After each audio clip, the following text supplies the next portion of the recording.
Javier González Pérez, vacunándome, non me levou nada. A ver a moza, a comer con ela.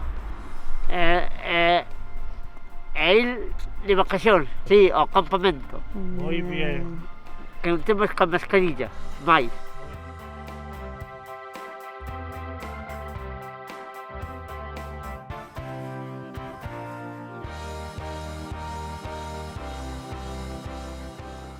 Para nós é importante porque lle den prioridade a un colectivo de persoas con discapacidade, pois é sumamente importante, non? Porque sempre soen quedar dos últimos e é importante que esta vez sexan dos primeiros.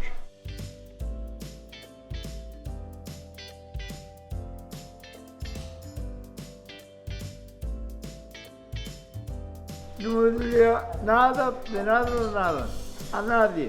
Yo quiero que nos pase la vacuna a todos, que é moi necesario, verdad que sí?